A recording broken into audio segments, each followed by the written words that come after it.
A jogger in Maine was attacked by a cow. Now, it has always been my experience that cows run away from you. You know, I've had some cow experiences. You know, you're on a farm or you're in a rural area and, you know, the cows are behind the fences. They have always, it's like, hey, come here, cow. Come here, cow. You know, I always want to, you know, get to like I want to get to customs after flying in from the United States, after flying in from another country to the U.S. when they ask, "Have you been around any livestock?" Seriously, you know the customs form that when you're flying internationally, you come back into the U.S. and you know they ask that question. Have you ever been around livestock? Well, got to be honest, on my honeymoon, I was attacked by a koala and a kangaroo, so I can't remember if I said affirmative on that. Now, but listen to this. This is up in Maine. And this is just quintessential bovine morons in the news. An escaped cow attacked and gored a jogger up in Maine, and it happened on April Fool's Day. It happened on Saturday. The jogger, a female, was in need of stitches, and now the owner is facing possible charges. Now, I don't understand this. It's always been my experience that cows run away from you. I don't know that to be true. Now, a bull will charge you. If you say gourd in that... Well, then you think of a bull with horns. The unnamed 43-year-old woman was getting ready to go for a run on the Whistle Stop Trail, which is a countryside trail that runs through central Maine. When the cow spotted her, officers met with the female who reported that she had been charged by the male bovine. As she prepared to jog, she was lifted off the ground. Oh, I'm looking at a picture. She has a red little cape that she is holding. No, I'm kidding. She wasn't a matador. She wasn't wearing a matador costume. She wasn't wearing a red jogging suit, just bouncing around past the cow. She's just into Maine from the old bull ring up in Ronda in Spain. A little north of the Costa del Sol and Marbella. But I've never heard of this. I didn't know that cows charge people. I mean, a bull, yes, in like a bull ring. So, yes, Froggy. Don't cows just sit there like when remember you used to go, or I don't know if you did, but cow tipping back in the day? There's no such thing as cow tipping. Yeah, when they're sleeping, you tip them over? That is a complete fallacy. Really? Hold on. Are you going to tell me that you went cow tipping? No, but I know a guy who knows a guy. No, you don't know a guy. That is a complete... I guarantee somebody out there has been cow tipping. Cow tipping is a fallacy. It is a made-up urban legend. I've seen videos of people doing it. Fester. No, you haven't. Fester, go to Google. Go to the Googles. Type in, is cow tipping real? How can it not be real? They're sleeping and you push them over. It's funny. It is not real. It's urban legend. I don't know about that. Cow tipping was... Look at this. First thing that Fester finds from Smithsonian Magazine. That seems reliable. Oh, what do they know? The Smithsonian Institution. Listen to this. Modern farmer, however, puts this urban legend to rest. Cow tipping, they explain, is not a real thing. First of all, cows don't sleep standing up. That's what horses do. Cows actually spend a great deal of their time on their bellies digesting food, as well as dozing on their stomachs. But also, I thought that the fact is they're so heavy, it would be impossible for you to tip a cow over. No, because when they're sleeping, they're on the ground They're already. vulnerable. Dude, no, they sleep standing up, don't they? They just said in the article that they sleep sitting down for the most part. No, I've seen a lot of cows out there, and they sleep standing up. I have to scroll up a little bit. This is a Smithsonian article from 2013. Breaking report. Yeah, scientists have actually taken the time to investigate the idea and produce some hard numbers that indicated that cow tipping has no leg to stand on. It's phony. There's nobody will call this show right now and say that they've ever really seen somebody tip a cow. You want to make a bet? Yeah, let's go. All right, let's go to phones. Would anyone like Let's to make a bet. Let's call up right now, 800-990-1047. If you have been cow tipping, and or you know somebody who has, all right, yeah, that would be just hearsay. All right, okay, or you witnessed it. All right, 800-990-1047. 800-990-1047. Cow tipping is phony. There is no such thing. I see it in a movie as cow tipping. Where have I seen it? Sounds like a David Spade, Chris Farley movie of sorts. Probably. But I guarantee somebody's done it. No, they haven't. Look at the phones. They're just, no, nobody's calling. No, they are. Andrew's answering calls right now. All right. 800-990-1047. Nobody listening has ever tipped a cow because it doesn't exist. It's a phony urban legend. Is it code for something else? No, it's not code. It's. Can you get drugs underneath their poop? Is that a legend? Is that an urban legend? I heard you could do that too. The mushrooms in the cow. Is that real? Because how can that be real, but the other one would not? I'll tell you what, the African dung beetle is enormous and lives in cow poop. Have you ever seen an African dung beetle? Oh, yeah. I love those things. 800-990-1047. The lines are ringing. I got a call already on hold. Fester, can you, when I say I'm going to the phones, that's a good time for you to bring up the call screener. I'm much more interested in the research of how many cows actually attack people. Little pro tip. Yeah. It's pretty significant. Let me grab Natalie. Natalie, you're on the MJ Morning Show on Q105. Hi, Natalie. Hey, how you guys doing this morning? We're doing. Natalie, where are you calling from? I'd rather not say. Oh my God! It's a secret. Is it a pasture? She's next to the cows. It might be the pasture. You don't know. All right, Natalie, go ahead. You're on the MJ Morning Show. I have to say, MJ, you are incorrect on this one. I have participated in cow tipping. Well. Look who's right again. Natalie, were you on a hallucinogenic trip when this happened? No. Okay. All right. So, Natalie, all the experts say the cow tipping is not real. Go ahead. Tell us about your experience. You know, it was back in college days, and there's a cow pasture. You hear about it. What university? Try it. Where was it? St. Leo.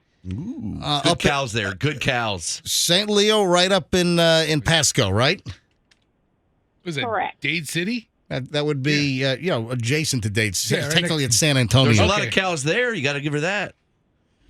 All right, so you're telling me you guys tipped the cow over? Yes. That's awesome. Natalie, I think you're just, I think you're pulling my Natalie, leg. how'd you she's do it? not. How'd you do it? Give us more details, Natalie. Please. So, you know, there was a cow in a pasture, and everyone's like, oh, we could go cow tipping. What time of day was I this? said, I'm sorry? What time of day? In the evening, like, you know, probably midnight, 1 o'clock in the Yeah, morning. you got to do it late because they're sleeping. And because nothing good happens after midnight, you're probably Not in San maybe Antonio, Florida. No. Consuming I something. did say it was college days, you Yep. know. I got you. Yep. All right, Natalie, thanks for the call. You're welcome. Thanks for listening. All right, I'll let's go accept your apology now. back to the phones. Donna, you're on the MJ Morning Show. Hi. Hi, how you doing? Doing well. Go ahead, Donna. I just have a comment.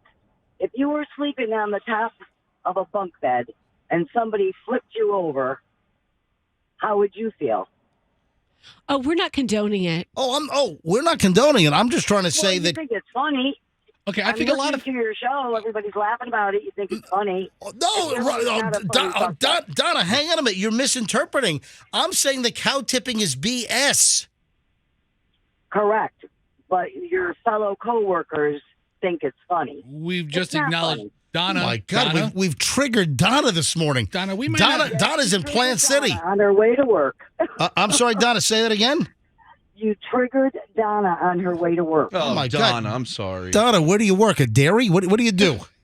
No, actually, I work at Bob Evans. Oh, Nice. All right. Very There's your good. cow there. A lot of cow. Hey, Yeah. Donna, thanks for listening.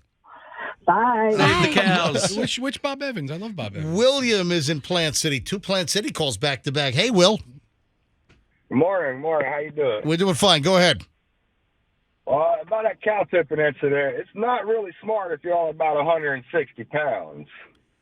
All right, now, have you ever seen William? Have you ever seen a cow tipped, or is it BS? No, it's been done multiple occasions. Told you. I have witnessed it. And it takes my cousin did it, and he's about 260 when he did it. And he had to hit it like a linebacker, man. Yeah, you really have to hit it hard. I mean, it's not like you can walk up and just push it. I still don't believe this is What a are you thing. talking about? You have 3 calls. of Dude, people. there are stories online that farmers are saying it's not real. What if farmers know this guy did it? Right? I've done it. And if you don't knock them down, they will turn around and come after you because they some peed off on guns. Sun guns. William, thanks for the call. Carol's in Port Richey. Hello, Carol. You're on the MJ Morning Show. Yes, I know. Hey, by the way, we had if you missed, hold on, Carol. Let me just mention something. So, Carol, you're in Port Richey. How far away are you from Emerald Point? How far away are you from the Walmart on US 19 in Port Richey? Actually, I'm not far away from your station at all. No, I'm talking about Port Richey. Yeah. We're I'm right down one block off of Yosemite. The reason why I'm asking, we're in St. Pete. We're at Gandy and 4th. Oh, okay. You're not the one up here on 19. No, we're not. We're not. Oh, all right, yeah. okay. So Carol, the reason why I saw you from Port Richey is when I flew in Monday morning with Michelle from Denver, Colorado. We approached over the Gulf, and we flew in. We got off the Gulf right onto land, right at Emerald Point, and we flew right over the Walmart on US 19 in Port Richey. And I've got great aerial video, and I posted it on my Instagram, Fester. Yes. And I had people actually comment, "Hey, MJ, that's my house right down there." So seriously, I had people that said, "Oh, you can see my house from where you flew in on your United flight." Anyway, that's on my Instagram at Certified MJ Radio. All right, so Carol, tell us about cow tipping. Well, the only thing I know is they're awfully heavy, and I'm sure you could probably do it if you're very big and muscular, or if, like she said, they were college kids, and you had a couple of you. Anyway, I'm maintaining that it's still BS. Carol, thanks for the call. Anthony's on line 7. Anthony says he has cows. We've got cows. Anthony in Brooksville, you're on the MJ Morning Show. Hey, Anthony. Hey, how's it going? So I'm not saying it's never happened before, but the reality is no one's sneaking up on a prey animal like a cattle in the middle of the night without that herd turning on you. Their instinct is to be alert constantly. So these people that say they grabbed their friends and walked into a pasture and just snuck up on a sleeping cow, that's not going to happen. These guys are looking for coyotes all the time. They're not just sitting there sleeping waiting for someone to push them over, a bunch of college kids. All right, so Anthony, you're saying by and large cow tipping is BS. Pretty much. I'm not saying it can't happen. Go ahead and find an old fuddy-duddy cow that can't barely stand. Sure, go ahead and push her over. But a healthy cow or herd, you're not getting close to them. Thanks for the call. One more. Now, what do you know? Chris is in New York City. Hey, Chris, you're on the MJ Morning Show. Hi. Well, really, it sounds like I should have called the morning zoo. Ha. It's the morning zoo. Animals, yeah. Anyway, in college, I went to Florida State. Hang on a minute. Did you say morning zoo? It's a good morning. MJ Morning Show. All right, go ahead. So anyway, in college, I went to Florida State, and there was some kid that used to hang around. He was a townie, and he lived close to Cartersville, Georgia. So going up into the country. And I don't even know why we hung out with him now that I think about it. Anyway, he said one night we're at this property, he's like, "You want to see something neat?" Which it's always a good sign when someone says you want to do something neat. And he attempted to tip over a cow. It didn't tip, obviously, because it's, a 3-ton animal. It's 1,000 pounds. What's that? It's 1,000 pounds. All right, so what happened? Were they able to tip a cow? No, he fell into the, quote, mud. Oh, yeah, into the pile of poop. So, again, Chris, thanks for the call. Folks, Chris, I appreciate it. I'm running late here. But I'm telling you, I don't believe it. And even Smithsonian Magazine, online, you see story after story of cow tipping is pretty much BS. All right, but there's a lot of reports of cows attacking MJ. I don't want you to think cows are just docile animals who are just watching the people go by. If you get close to them or harass them. And anyway, this all started because we had a story in Early Morons in the News about a jogger was out for a jog and a cow charged this woman, and now the owner of the cow could face charges after the cow charged the woman. So we got charges everywhere.